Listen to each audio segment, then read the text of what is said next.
We're back with another episode of the One Pour Problems podcast, and today I am joined by Ed and Frank, both from Gyre 9 and G9 EV.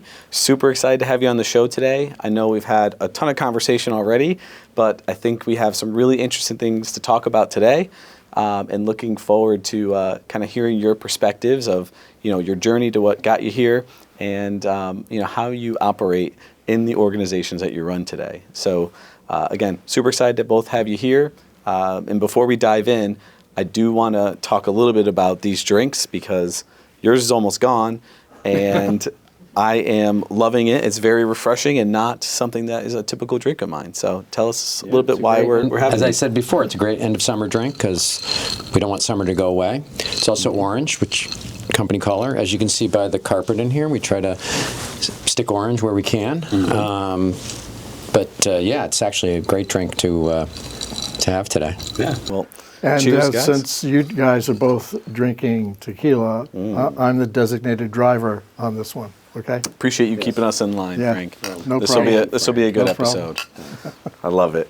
So we're going to dive in today and talk a little bit about courage versus caution, and specifically what you do, designing, inventing. And surviving in business. And we've talked a bunch about some of the products and things that you've created and the businesses that have, failed throughout the process and how you guys have navigated that. But before we dive into the meat and potatoes of that, tell our viewers a little bit about yourselves and your backgrounds and what kind of led you guys here today, both running these organizations together. Want to go first, Frank? Go for it. Okay. So I'm an industrial designer by training, which is product designer, and I had a company called Group 4 up in Avon, Connecticut for 46 years. Wow. And went through several recessions, and at one point was one of the top 10 firms in the country, according to Business Week, and we had a very successful business, but towards the end of that life, I had one partner, and he was responsible for sales, and I did everything else in the company. And he passed on, and I was left holding the bag. And I thought initially, oh, great, I don't have to answer to a partner, so I can do this all by myself. And then I found out that really wasn't much fun at all. And the business, because he was in sales and I was not, the business slowly declined, and eventually it was not looking very good. And then one Christmas Eve, I was sitting in my office and I thought, maybe I should try and talk to Ed Gilchrest at Gyre 9, because he'd been providing a lot of engineering services for us over the years. And so I sent him an email. I said, "Hey, do you want to get together?" He said, "Oh, sure." So we started dating, getting to know each other, and see if we could get along.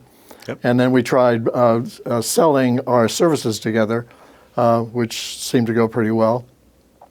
But we could never seem to figure out how to blend the two companies together into one.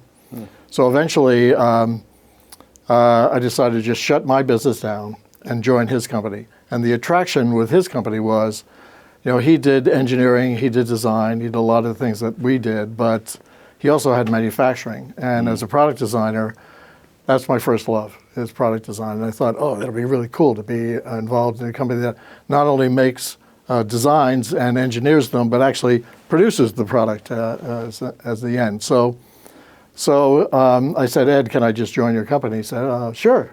And so I'm a chief design officer, which means that I head up the design side of the business. I also head up any market research that we do. Yep. And I do business development as well. So I hold lots of hats. And then I have this other responsibility at G9 EV, which is a level 2 charger company that we're manufacturing chargers here. And chairman of that, and Ed is president. So we partner with that company. So that's my story. Wow. And I also am very good at telling jokes if you ever need any jokes. Feel free to dish them out at any time when you have them. I'd love that. So before I get into me, I am gonna say that when Frank decided to come on board, I'm like, great, because I'm an engineer and I'm not a sales guy. I'm like, you handle business development, you can go out and sell. And he goes, I hate selling. That's true. But it ended up working out okay because, as he would say many times, it's okay because I'm not selling me, I'm selling you. It's a little easier to sell the other person and to sell yourself. So that's been pretty good. For me, I came out of there. I was in aerospace. I'm an electrical engineer and did that for about a decade and then got asked many times and finally jumped out of aerospace to ultimately help run a very small engineering company, little teeny engineering company that wanted to move into some manufacturing. So I went there. Quickly figured out they didn't have any clients, they didn't have any money. The owner's like, hey, you should get your job back. I'm like, well, I'm not going to do that. And because at the time, whatever I was, 30 years old or something. So I took whatever money I had and I helped make sure we met payroll and all of that. And then took over sales, took over accounting, took over manufacturing, took over everything. And in 3 years, we turned it around and ultimately got it sold to a major medical equipment company. But of course, I didn't make any money on that because I didn't own it. But it was a really good experience because you figure, I can do that. So when that got sold and I kind of went home and said, okay, I can't stay anymore. I got calls from some of the companies we were doing engineering work for saying, well, you're going to keep doing that, right? And I'm like, okay, I guess. So I started my first company, and basically similar to this, and we grew it and did engineering and product development and manufacturing, and it was more medical focused, and ultimately lots of stuff happened, and don't want to get into all the details of it. But the reality is, I ended up selling it off to my partners, and started this company 20 years ago, and by myself, which was great. But through all of that, the first company, and there was like a middle company that we had for a little while, and then this company, we did work for Frank's company. So when Frank was that really large development company, we would do engineering for him all the way through to now. So all of the businesses that I had would work with Group 4. And so even though Frank and I didn't know each other very well, the teams knew each other. And so good experience. We did some really cool stuff, which you saw some of it. And but now the last 20 years really have been focused on making. The goal of this company was don't make tchotchkes, make important stuff, do stuff that matters, because it's a lot easier to get up in the morning and know that you're not going to just design a toy or something that's going to get thrown away, that we're going to do cool stuff. So we've been lucky. Yeah, that's an amazing story, and I love what you said there at the end. Do stuff that matters, because even in my own organization, my marketing team will attest to this, that I changed like our vision for the department to be like, do things that matter. Like, don't just do stuff to do stuff, right? And it changes the way that you operate every day if you're doing things that like you're passionate about that are actually going to make a difference. So I love that we've taken on projects that maybe you got to pay the bills, and you take this project on, and somebody's going to write you a check. You got to do it. We try. But I have to say, in some cases, we handed them off to other design firms because the heart wasn't in it here. It's not about me, it's about the team. They got to want to do these things. If not, they will focus on other projects. So, yeah. That's very cool. And it was interesting when Ed and I were dating. We had our separate companies, and we were trying to figure out how to bring them together, and we were able to sell together. But we were never able to figure out how to get the two companies to actually come together. And but we persisted in doing things and keeping going until we finally, it was like, aha, here's what we need to do. We did that, and it was much simpler once we made that decision. Yeah. So, question for you, because I think it again would be a great lesson for somebody listening, is like, how did your mentality change when you were like, hey, I'm just going to shut my company down and jump into this one, but still act like a leader in the organization. Maybe if you weren't the 100% owner or something like that, but talk to me a little bit about like your mentality going into that, especially after 46 years. Yeah, I'm curious myself, by the way. You're welcome. I got all these queued up. It was a really difficult time. My wife was saying, I was putting money into the business to keep it going. Line of credit was maxed. Credit cards were maxed. And she was saying, our retirement, it's going away. So you got to do something. And it had been, the company had been part of my existence for all that time. And I felt like it was part of my being, and I had to recognize that it was only a business. And that I didn't want to retire. I enjoyed doing things that were productive, and so I felt that there's got to be a way that we can figure that and I can figure this out. And we've had a very loose relationship in that titles, I have titles to people on the outside, but internally we act as partners. I treat him like a partner from day one. I didn't have that intention. Like, partner has nothing to do with the financial perspective. It has more to do with how you respect each other. And certainly he came with a lot of knowledge that I didn't have. And, hopefully I bring stuff to the table. And no one from the outside would know one way or the other. And that's how it should be, because I respect him. And, it's really important. Yeah. No, it's great. And again, I appreciate you sharing that, because there's definitely people that are out there that are kind of going through similar things, and maybe they're looking to make that transition, but they're not sure how to do it. And I see a lot of people, especially in our space, where there's a lot of consolidation of acquisitions of companies and that kind of stuff, where there's people running the organization that then now all of a sudden they're like, I don't know how to be an employee, right? And like, how do I operate in that way? So I think it's really insightful to see how you struggling has a great way of making your ego, it gets you much more modest on all sides for all of us. Yep. And I think that if I'm always leery of someone who's never had that, had to struggle and go through difficult moments, because you tend to think you know everything, and we absolutely do not know everything. I get that. So let's talk about a little bit more about specifically what you do, and I love the saying of being a gun for hire. Tell me, what does that mean versus like selling your own product? Well, it's interesting, because people come to me and say, well, you guys are geniuses. Why don't you have your own product? And I said, well, I have lots of ideas. And I used to have a board that I used to have on the wall of all my great ideas that I'd come up with. Yep. And I said, why aren't you doing that and that? And I'd say, well, it's sort of, the issue of that's not how we make money, right?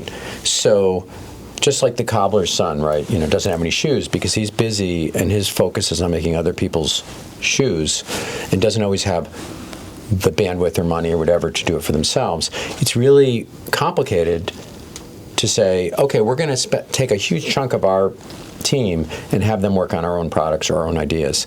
Because the thing we don't do, we're experts at everything up to making the product. We're not experts at marketing the product, all that stuff, although we've added the EV charging stuff now because we do understand that. Yeah, let me just speak to that issue. Yeah. I mean, we thought, finally we're going to make our own product and we're going to sell it and market it and we're going to do all these great things together. It's really tough. Yeah. Marketing and sales is really tough, especially when you're starting from basically almost zero. Yeah. And we're finding that we're learning slowly how to do it, but it's the hardest part as far as we're concerned. We're idea people. We love to create ideas and be able to bring them to market. That's what we love to do, but actually the marketing and sales, we'd love to have other people doing it. Yeah. Speaking as the chairman of that other company, it's really hard out there. It's tough. Yeah. It is. You go back to the really old days, 30 years ago, 40 years ago in business, there was the terminology of stick to your knitting. And I think that we know what we're really good at. Doesn't mean we're not going to venture outside. We jump outside of our comfort zone all the time. In that particular case with EV charging, we felt like, okay, we're going to turn some lemons into lemonade and we're going to do this. And we did it in a way that was affordable and all of that. But the reality is the mothership, the way we get things done is to design great products and manufacture, mostly for other people. And that we do really, really well. Yeah.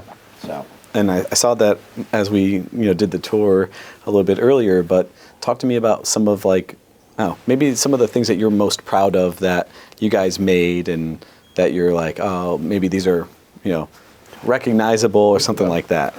So we, this is a project that we did under my other company, under Group 4, but Yeah. Ed participated in it. We were hired by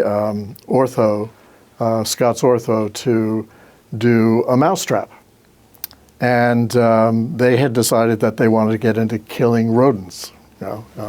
And so when we put our proposal together and we actually got the job, I thought this is really going to be difficult. Make the better mousetrap. Make a better mousetrap. And you realize that there have been patents filed on mousetraps since the mid 1800s. There's just everybody has tried to do a better mousetrap, and they wanted to come in and do something that was better than anything that had been produced before. So how are we going to do that? Well, first thing we did was we did some research with consumers and said, okay, tell me about mice and mouse traps, and especially women were saying, well, first of all, I hate the whole idea, and if there's mice in my house, it's a huge embarrassment to me. So I don't want to ever see a mousetrap or anything that looks like a mousetrap. And if I ever catch a mouse, I don't ever want to see any part of the mouse. Yeah. Period. And so that was definitely a learning. And then we said, well, we need to understand something about mice. What are their habits and things? So we went to some specialists down in Atlanta and talked to them about mouse behavior and how they procreate. And that they said, if you see one mouse in your house, there's probably at least 20 more. Wow. And they basically have babies every 6 weeks. And they have like 10 to 20 babies every 6 weeks. So if you're not controlling your rodents, they're going to take over the house. It's really important that we keep these mice under control. So with that learning, then we had to come up with a product that would actually attract mice, and make sure that if we caught the mouse, no part of the mouse was ever visible. So the product that we came up with is this little guy. And basically there's a little Tom and Jerry hole right there, and mice actually are attracted to that particular shape. And there's this little bar that's pushed down here, and the mouse goes in onto this platform, and then it's slammed up against this top wall, and it's just held there. It's not killed, because we found out that mice need to be active all the time, and if they're not active, they get hypothermia and they die. So if you hold them in place like that for a couple of minutes, they will just die. They will go to sleep. So we got that. We got the little indicator, so you know when you've got a mouse right there. We've got a little bait trap in the back. Turns out that we actually found out that this trap worked well without bait, but the consumer would not believe it. So you had to put bait in there, right, just for that. And there's a little carrying handle, so you didn't ever have to look at the mouse. You can dispose of the mouse, or you can reuse it, depending on that. And we had to sell this product at retail for under $10 for two. So there was a lot of criteria, and we actually succeeded. It became the largest selling SKU at Home Depot every fall. Wow. When mice are going into the house. So for me, that's one of the greatest projects. We actually made a better mousetrap. Yeah. So there. So there. I love that. That's awesome. And I know that when we walked through, there was all different kinds of things that you guys were working on, and I think that's what honestly blew me away walking through and doing the tour with you guys, is that you guys are like jack of all trades, master of none, where you're like, we will figure out anything that comes in here, because there was water dispensers to pots to drills to like AV equipment. Like, it was all over the map, and it speaks a little bit to, you know, the team that you guys have and what you do here, that you're able to take all these wild concepts of things and be able to like become experts to be able to build them. It's, you know, from a staffing perspective, it is difficult. We're growing right now and interviewing a lot of engineers, and, you know, there's all sorts of jobs for engineers, and, you know, in the aerospace industry, you tend to be fairly narrow. You can pick a lot of industries. We don't have that option here. You've got to be able to wear all the hats, and so we end up interviewing a lot of people to find the right people to come in here that are willing to learn anything, but also can, and very quickly.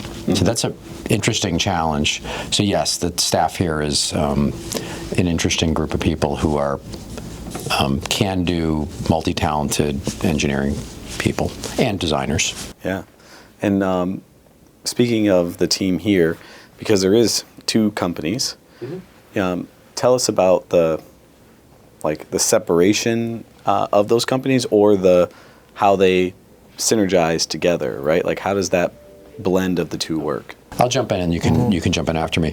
So when we decided to start this second company, G9EV, like February of last year, when we took over the designs and et cetera, from one of our clients who went out of business. It was an interesting thing, and we had a lot of work to do to get it transitioned into us. But then it became a point where I said, okay, you know, chatting with Frank, you focus on the G9EV stuff, because you need the mothership has to like stay really strong. And so my core focus is product design, engineering, and manufacturing on the Gyre9 side. Frank's involved in that, but Frank, stay focused on the sales guys and the sales team and all of the marketing on the G9EV side. Because if I split myself too much, or he splits himself too much, that can be really complicated. So when he talks about how difficult it is to sell, part of that is he's listening to me like, can you sell some more chargers? You get a lot of feedback, yes. But is that all you sold? Come on. But it is something that works, you know, well, because I go, well, I got somebody I really trust that's staying focused on that, and he'll find ways to make it happen. And he can understand that I'm focused on making sure that the stuff gets made, but also that our product development jobs, which are really, in essence, the core of the company is product development, that we have to make sure we get those done on time and under budgets. And I still have responsibilities on the Gyre9 side for, you know, market research and product design and some sales, but I split my time between the 2 companies at this point. There's an interesting story beginning how we got to this charger business. And it's one of these kind of stories where I was visiting a friend in a hospital one day down in New Haven, and one of the guys that was there visiting as well said, "What do you do? What are you doing?" And we exchanged business cards. He said, "Well, I may need you sometime." So it turns out, like 6 months, a year later, they had purchased a company up in Hartford that builds level 2 chargers, and they needed some engineering help and design help, and so we got more and more involved with them, and eventually got to the point where we were actually manufacturing their product as well, and it became a very large portion of our business. And Ed and I recognized that what we were doing had potential for disaster, but great risk. But there was all this revenue opportunity, and electric vehicles were going to be selling more and more, and the business was going to explode, and all that hype, and then this company basically shut down completely, and we were kind of well over our skis with a lot of inventory of product because they had made promises to us about that. So we were in pretty sad shape at that point. purchasing all that inventory, and suddenly our major client, which was probably 70% of our business, was gone. Just overnight, it was gone. Crazy. And so it was a lot of resuscitation after that to build other client relationships and to start this new company at the same time, picking up where they had left off. Wow. So that was a very big life lesson for us. I mean, it seemed like the right thing to do at the time because the revenue was coming and the potential seemed so great, but you just never know. Yeah. And diversity is really important. Yeah, and I think that ties in well to something that we were like, it kept getting brought up when we were going through the tour, and that was specifically about, you're like, this was a great product that we made, they went out of business. This was a great product we made, they went out of business. Talk to us about like, what separates a company that like, is going to make it and one that's not. And as a second part to that is tell us about like, what you guys do now differently to protect yourselves in those scenarios where cool idea, cash and up front, right, and then they run out. Like, how do you handle those? Well, the old saying, right? Pioneers get the arrows, settlers get the land, right? So what happens is the pioneers come in, they take the risk, most of them don't succeed, and then the next group after that generally succeeds. We saw that with the dot-com era and various things. So a lot of the new product development world, where especially when they're startups or smaller organizations, they're taking risk. They're going somewhere that hasn't been done. We're generally not designing something that's already been done, right? That's not needed. So we take on these risky projects, and most of them fail. Now you ask the question, what do they do to make sure that they don't fail? And some of the questions I would ask clients initially is, do you know how to sell this? Right? We can do everything else. All the client has to do is raise capital and be able to sell it. And if they can't answer that, I make sure that they check themselves, that especially if they're smaller. We've had situations where I'm pushing the check back across the desk and they're pushing it back at me because we don't feel that they're going to be able to sell it. A lot of times they still win. They're like, okay, if you understand the risks. But the difference is the ones that have succeeded, especially when they're smaller, don't spend any money. They'll live off peanut butter and jelly and, drive a crappy car and put all of their focus on making sure the product gets done and into the market. And we have a really good, anecdotal one where it was a college student, graduated from UConn, had an idea, raised a little bit of money, and literally did live like, spent nothing, and spent a fair amount of money with us, way more than some clients, to get the product into the market. And then ultimately, Frank helped him sell his company, not more than, it couldn't have been a couple of years of developing it for him, to one of another client that we had. And he was able to get there because he didn't spend a dime. And many clients, including the EV charger client that Frank mentioned, burned all their cash and assumed more cash was coming along. And that's one of many things that can cause you to fail, but it generally is, in every case, it's you run out of money one way or another, the budget runs out or something. But I would say that's, if I had to tell a startup what to do, make sure you have 5 times more money than you think you need, and then don't spend any of it, any more than you need to. Would you agree, Frank, on that? Absolutely, and I think we definitely saw that with the EV company. They were spending like they were a very successful company as far as salaries and benefits for their employees, and it was just inappropriate at the time. They were just a startup, and I think we've learned a lesson going through that ourselves, is that we're much more sensitive to diversity and making sure that we're getting proper funding from our clients along the way. Ed is especially sensitive to that. I still tend to be the glass half full kind of thing. But You're that's the sales a nice guy. Yeah, that's right. But I mean, that's a nice balance, because eventually we have to agree before we do anything. So, but there's many examples where decisions aren't made well at the beginning. And we had a client who we've done a bunch of work for over the years, but one of the first things we did, and that's actually when, even predates us being together, but we were working together. He had his company, I had ours, where a client had developed a product, spent probably $1 million in development, and then decided, hey, we should probably do some market research, focus groups. And so we do these focus groups on this kitchen appliance, and no one understood why it existed. No one understood why we needed a personal size of this particular appliance and why it was going to be more money than the larger size.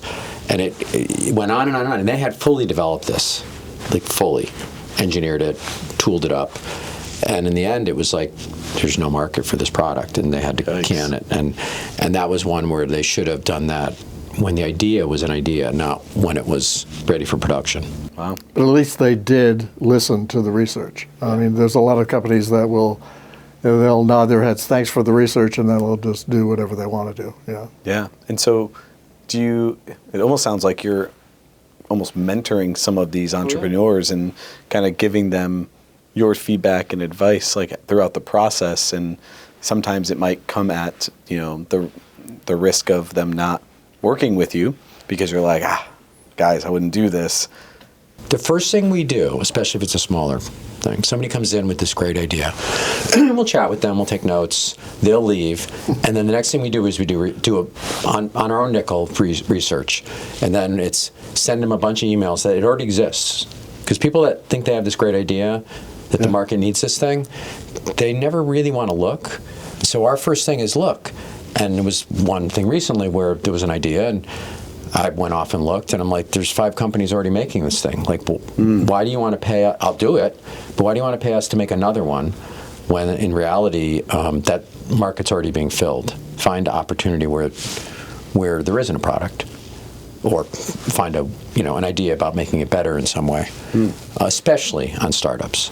If you're a larger company, you can come to us with a product that there's many competitors, and the goal is to just find a slightly better, make it slightly better or a new spin on it, and that's okay. But little companies can't compete with products that are already out there. Yeah, that makes sense. So how do you balance that? Like, how do you balance taking some of those like bold risks versus, playing it's safe when it comes to, taking on a project or not, and also just in general in both of the organizations, right? Like, you're going to take bold risks and trying to play it safe, but talk to me about that a little bit. Well, just a little bit about the G9 EV side, where we're building and selling chargers.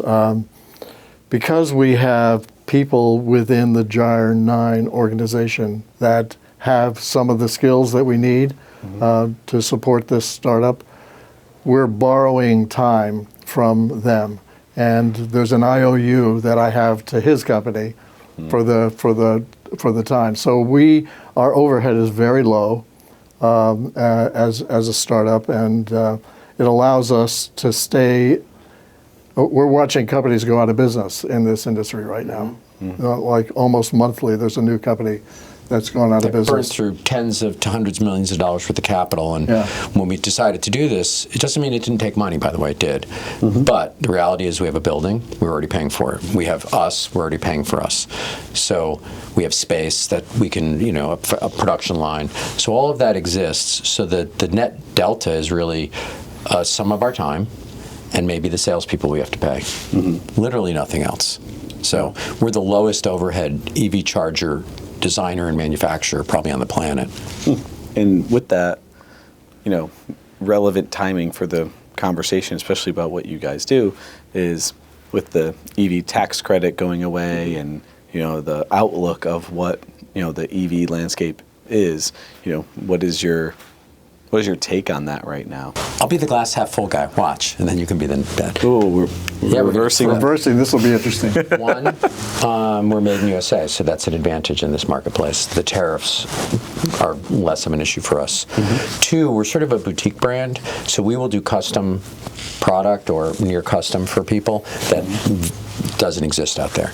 We're not, the big guys are going to get hit really hard, and a lot of them are going out of business, so we don't even feel that struggle, and the volumes we're dealing with are low enough that honestly, we would say, yeah, if we were trying to, like, it could be better, but I don't. Go ahead, give me the other side. Well, the other side is the industry itself. I mean, the EV industry is growing every year, and we're seeing municipalities converting buses and other equipment like that all the time. So we know it is going to continue. Mm-hmm. I think this year it's been particularly slow because of the new administration, the uncertainties with tariffs and all the others. So people are they're just delaying things a little bit. But that, for us, we know eventually it's going to come. Yeah. And we have a lot of companies on the books already that have committed to us, but they just haven't said, let's go yet. Yep. And this is one of those industries where a lot of the time there's new construction and they're committing to our product, but it's going to be a 2027 purchase, Yeah. So we're in it for the long haul, and we're set up that way. Mm-hmm. And I think part of business in general is surviving long enough to have success happen. It doesn't mean it's just luck. It just means there's enough bad stuff that comes your way, but you have to survive through it to take advantage of those opportunities. And so you can look at, I'll go back to .com era where most of those companies were gone in the late, when like 2000 came around. But the companies who were really, really strict about how they did business, and we'll use Amazon as an example, Jeff Bezos spent nothing, right? He kept a really low overhead. He survived through it, where the guys buying, Super Bowl ads, the Pets.com of the world, they evaporated. So we're really, really careful, again, about making sure, both for us, but also our clients. I'm famous for telling my clients, I don't want to spend your money. My goal is to spend the least amount of your money possible. That seems against like what we should be doing. But the reality is we would say we're in it for the fifth job with that client. The first job, maybe we'll make money, but if we keep the relationship for a really long time, that's when you have, you can really make an honest living out of that relationship. Mm-hmm. So the trick is try to advise the client where to spend the money, but don't, just because they want to risk it all, be careful with that. And I think we do a pretty responsible job with that with our clients. Yeah, absolutely. And I think it's really interesting the way that you look at the EV market now, and you're like, the specific place we are in the market is going to allow us to continue to grow. And I think a lot of it right now is more media and scare tactic of like, the growth is still there. It may not be as exponential as it was, but it's still growing significantly. None of us can relate to, I'm sure, back when there was first cars and horses, the people that had horses would say, well, my horse can eat anywhere. I just stop on the side of the road, eat some grass, drink some water.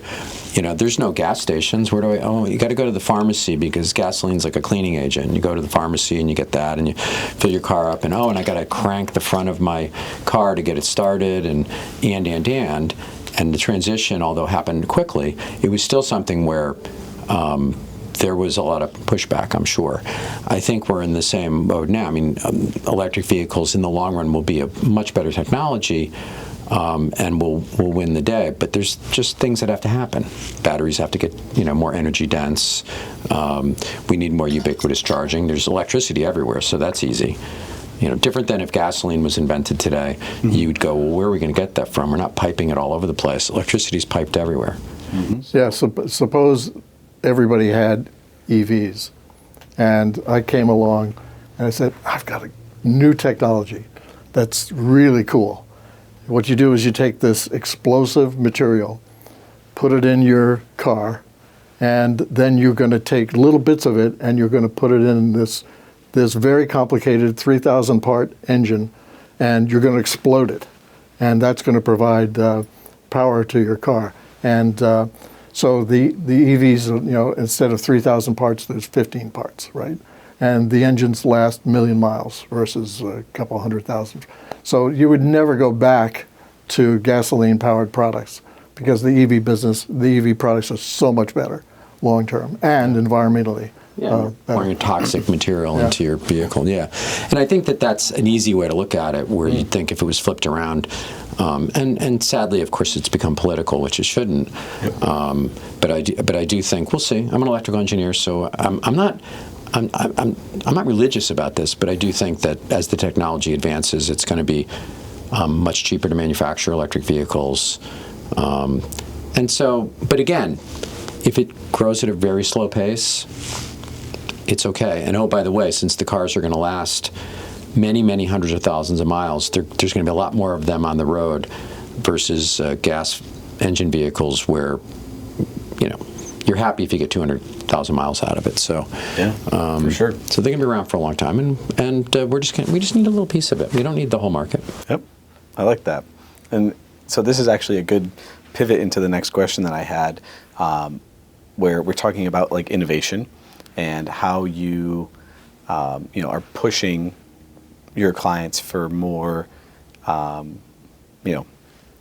radical design options, where people usually go with what's familiar, right? So the gas style rather than the EV, because they're familiar with it. Why do you think that innovation scares people? Well, that's one of my pet peeves. As a designer, we're constantly providing solutions to our clients, and they're usually first round of sketches we'll do from kind of close in to what you currently have to much further out, and we find that invariably the client will recommend something that's pretty on the extreme side, where we think there's real innovation.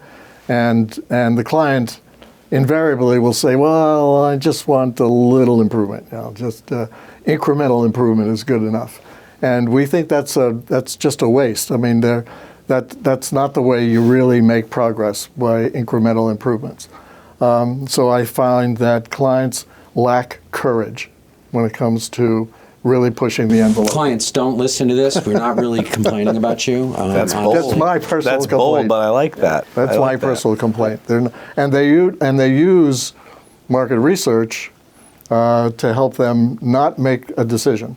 Let market research decide where we're going to go. So their jobs are safe. You can scratch that too. So, I'll jump into that, because many years ago, I'm going to say I wasn't a believer so much in market research, because I think really inventive people who are able to be empathetic with the customers can do that. There's the famous saying it was Guy Kawasaki talked about Steve Jobs, and they said, well, did you guys do any market research? And you go, no, Steve Jobs, all our market research was in Steve Jobs' head, because he was inventing things that people didn't even know they needed, right?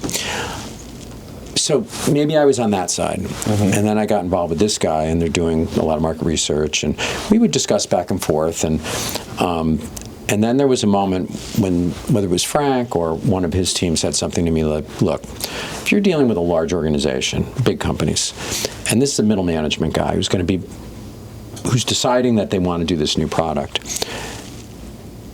if he makes a decision on what that product should be, and it was from him, he chose the direction without any backup, and it doesn't work, he's out of a job. And he's in a very comfortable job, he loves his job, he's making good money. But if he goes out and does market research, and the market research said, the drink should be orange, and so he makes the drink orange, and it's not successful. If he's successful, he gets the kudos. But if it's not successful, he's kind of covered. Like, we did it the right way. We used the process. The market said this. It didn't fly. It wasn't a personal decision on me. And I go, oh, that makes sense to me. I think there are times when we would like to wield market research a little with our clients, because we know they're too inbred in their own decision making. They're drinking their own Kool-Aid. Right, and that can be a problem. Yeah. And that tends to happen maybe in the mid-sized companies. But taking risk, it's risky. Right? We talked about pioneers and arrows. I think that's why you see a lot of these small startups take sometimes the most risk. Because if you have, the Horatio Alger story, like, if you have nothing, you can risk everything. But if you have a nice life as a company, taking risk is really hard for them to do. And so our job is to show them what could be, And if we can make a good debate with them about the opportunity there, they do it. And there are occasions where that happens. I'd say it's rare. But we understand why. We'd like it to be more, take more risk. Yep. And sometimes they'll do. We've had a client that did research on a project. They wanted to know what the features should be on this project, and we did research in Europe and America and South America, all over the world, to understand what architects who were the buyers of this or specifiers of this product, and facility managers, what they thought what should be the features, and one of the features that we thought was really important, and the client thought was really important, the architects and facility managers said, "I'm not interested at all." Yeah. And so we delivered that research, and this is a lot of money was spent to do this, and the client decided to ignore it. They said, "We're going ahead. We're going to do this feature anyway," and so that's their choice, and then with all the knowledge that we provided, we think it's a mistake, but they're going to go ahead and do it anyway because it's their client. But the one thing I will say is, at the end of the day, when chatting with clients, they're going to be selling it. So as much as anything, our job is to convince them that what we're going to decide on as a team, they'll be excited about, because if they're not going to be able to sell it. Yeah, you know that. For sure.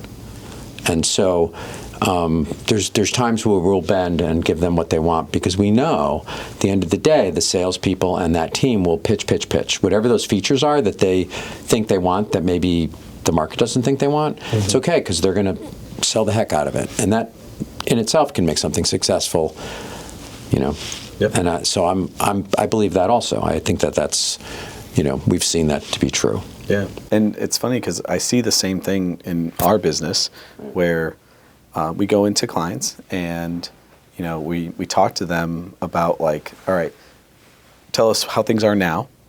Tell us, like, what would you like it to be like? Like, what does good look like? And you're like, oh, I'd love to be able to integrate all this automation, all this AI, all these other things, right? And like, we can help come up with that plan for our clients, and we'll do an audit to, like, say, this is what we see, like our market research, and say, this is the things that we think you should do in this order. And then you come back to us and you're like, well, this conference room system is the first thing that we need. And we're like, I don't think it is. And you're like, you have to have some of those conversations, and sometimes they'll still say, like, listen, this is what I want. And you're like, it's not the best use of the money is the first thing when you got all this going on over here.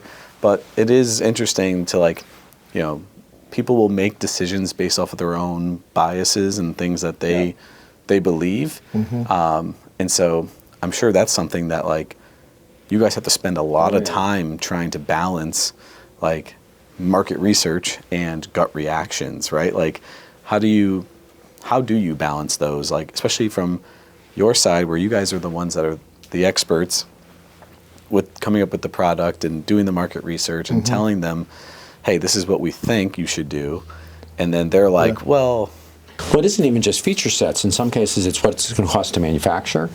All the risks of whatever it might be to get it in production and have it be successful on that side. And I think we feel really strongly, we do a lot more work than we should have to validate certain things. And we had done work to design a appliance at one point, and they had a price point they wanted to be at. Now, I'm going to say this product never ended up in production. They changed their market plans. But we went through and did all of this development for it, and they sent it to their factory in China and came back with a price. Well, your goal was to, whatever, it had to be made for $60. They're saying $90. I said, no. Behind the scenes, we had already priced everything. We had gone out and quoted every single component in the product. We had quoted to get it manufactured, all of that, and said, well, no, we actually beat the number. It's like $48 versus $50, whatever the number was.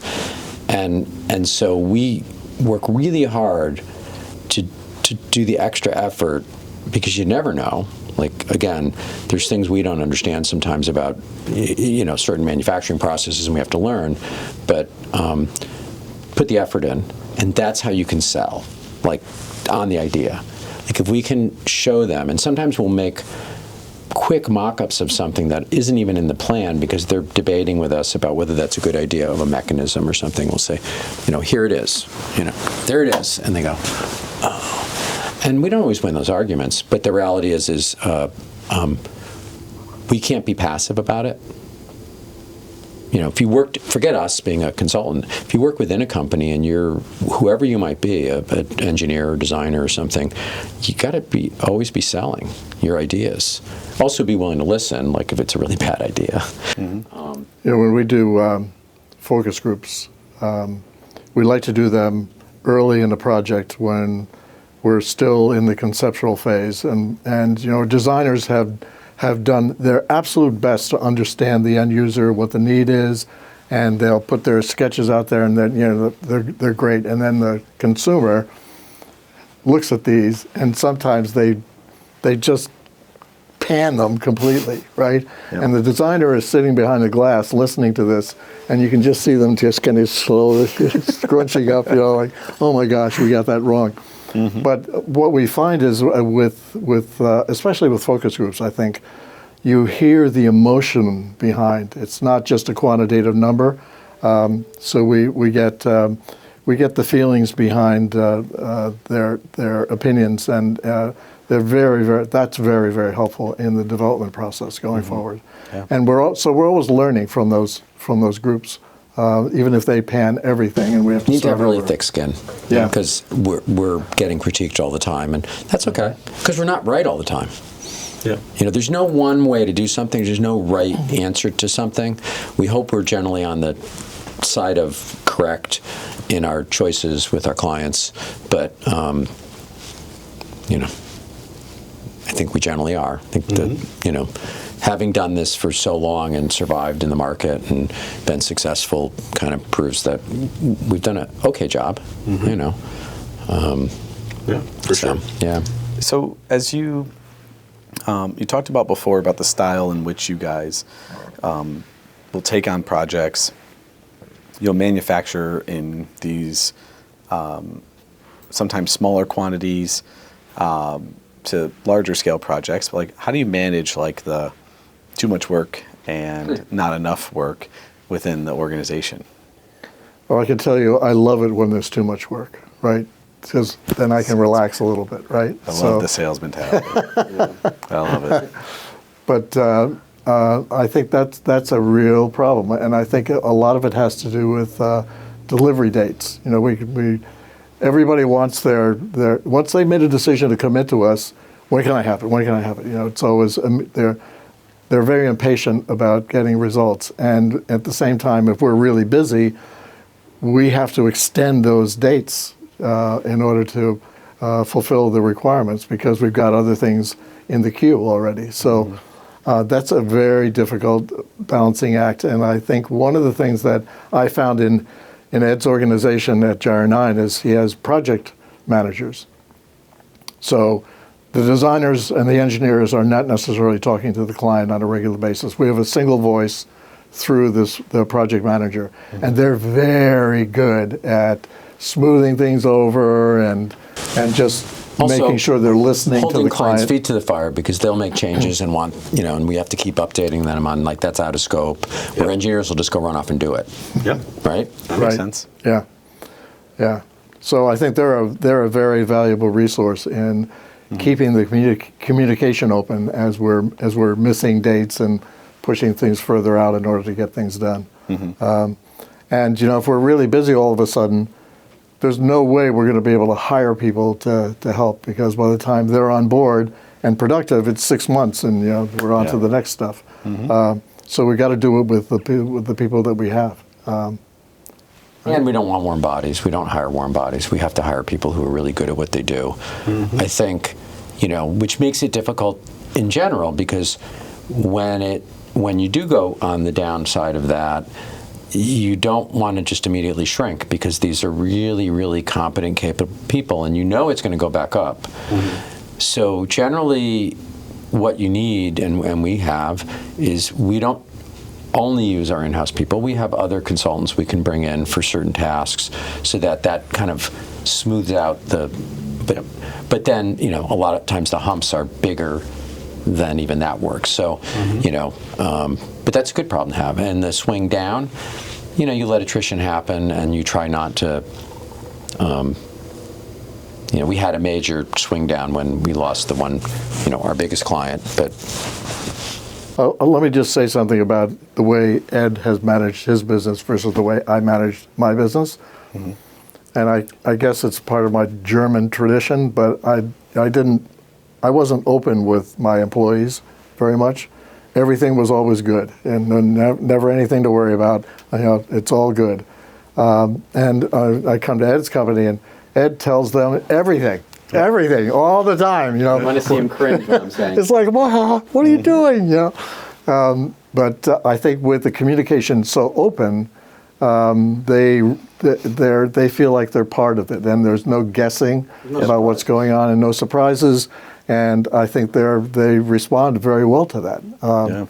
So I think the open communication thing has really been an eye opener for me, and it really does work. Yeah, and I love that perspective because the generations that are in the workforce and coming into the workforce now, they have more desire to know, right? They need to know those things. They need to understand your social impact, your all these different things, right? Where maybe 20, 30, 40 years ago, people were like, I'm here for my job, come in, do my job, go home to my family, like that kind of thing. But now people they just want to know more. And so you see a lot of that now.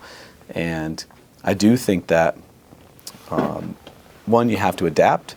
But the second part is that you're getting a lot of really engaged employees and people that are willing to go the extra mile because they feel like they're a part of something because they know everything that's going on. And they want to help.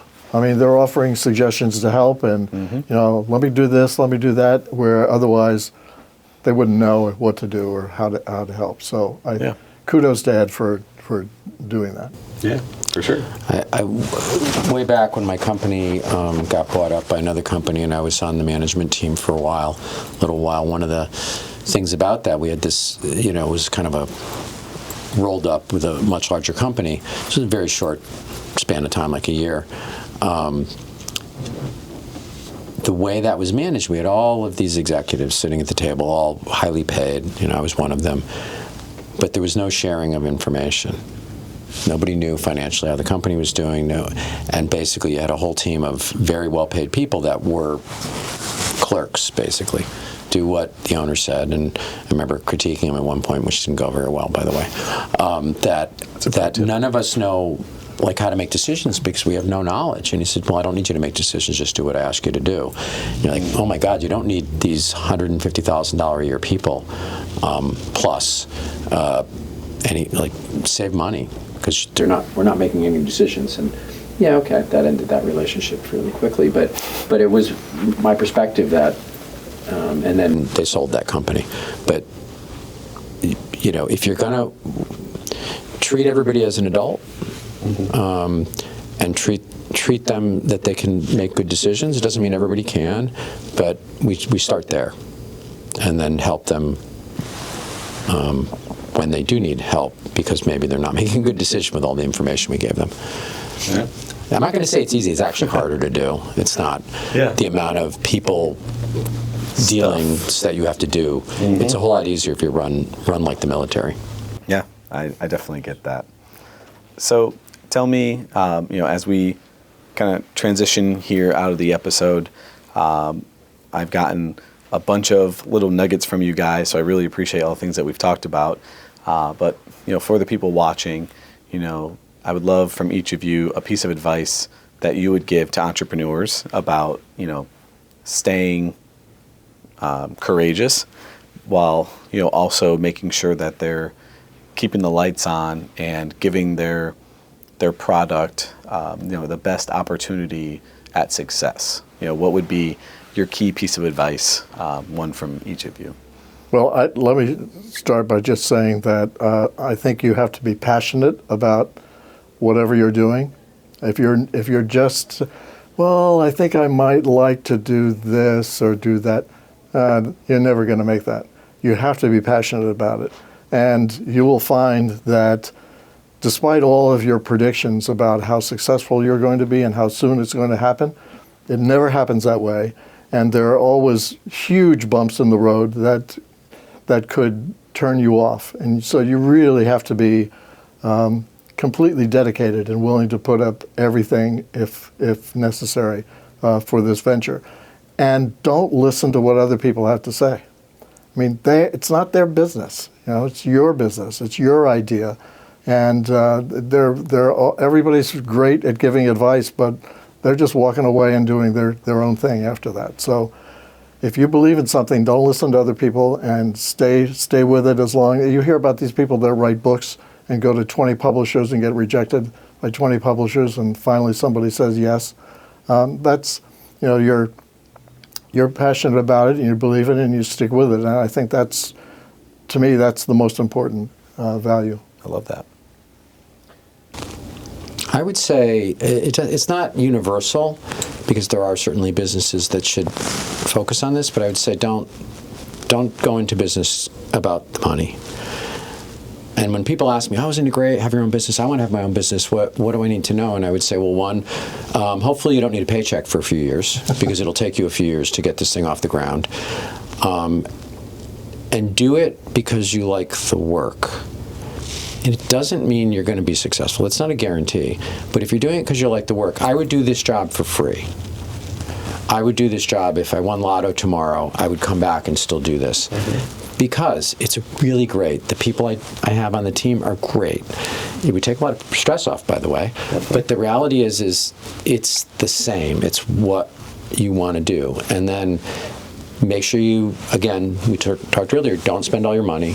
Hold on to it as best you can. And then if you do what you love, or love what you do, maybe I would tend to say, pick something that you're good at. You might not love it, but make sure you're good at it, and decide that I'm going to love it, because I'm really good at it, and then learn. Always be learning.